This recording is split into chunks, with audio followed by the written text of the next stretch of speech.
मेरे प्यारे देशवासियों, अभी हम जिज्ञासा से कुछ नया सीखने और करने की बात कर रहे थे।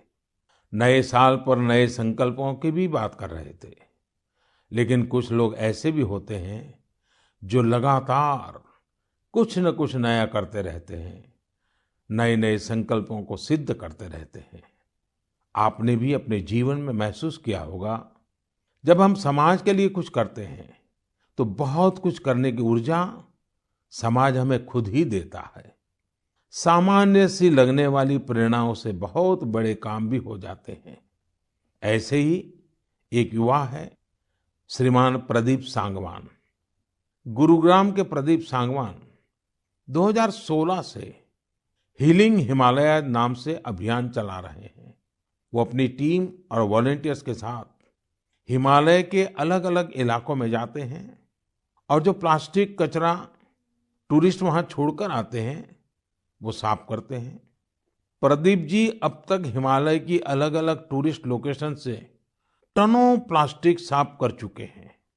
इसी तरह कर्नाटका के एक युवा दंपति है, अनुदीप और मिनूषा।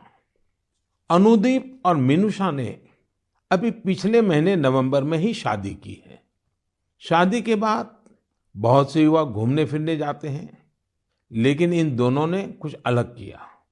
ये दोनों हमेशा देखते थे कि लोग अपने घर से बाहर घूमने तो जाते हैं, लेकिन जहां जाते हैं वहीं ढेर सारा कूड़ा कचरा छोड़कर आ जाते हैं। कर्नाटका के सोमेश्वर बीच पर भी यही स्थिति थी। अनुदीप और मिनूषा ने तय किया कि वो सोमेश्वर बीच पर लोग जो कचरा छोड़कर गए हैं उसे साफ करेंगे। दोनों पति पत्नी ने शादी के बाद अपना पहला संकल्प यही लिया। दोनों ने मिलकर समंदर तट का काफी कचरा साफ कर डाला। अनुदीप ने अपने इस संकल्प के बारे में सोशल मीडिया पर भी शेयर किया। फिर क्या था, उनकी इतनी शानदार सोच से प्रभावित होकर ढेर सारे युवा उनके साथ आकर जुड़ गए। आप जानकर हैरान रह जाएंगे, इन लोगों ने मिलकर सोमेश्वर बीच से 800 किलो से ज्यादा कचरा साफ किया है।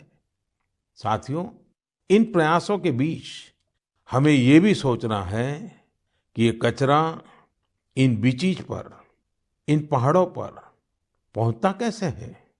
आखिर हम में से ही कोई लोग ये कचरा वहां छोड़कर आते हैं।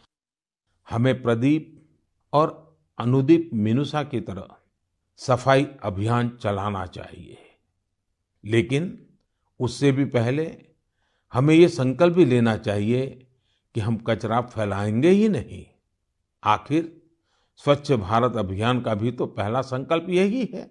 हाँ, एक और बात मैं आपको याद दिलाना चाहता हूँ।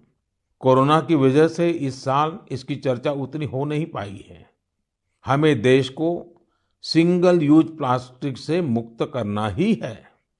ये भी 2021 के संकल्पों में से एक है। आखिर में मैं आपको नए वर्ष के लिए बहुत बहुत शुभकामनाएं देता हूं। आप खुद स्वस्थ रहिए, अपने परिवार को स्वस्थ रखिए।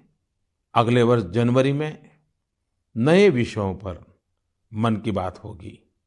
बहुत बहुत धन्यवाद।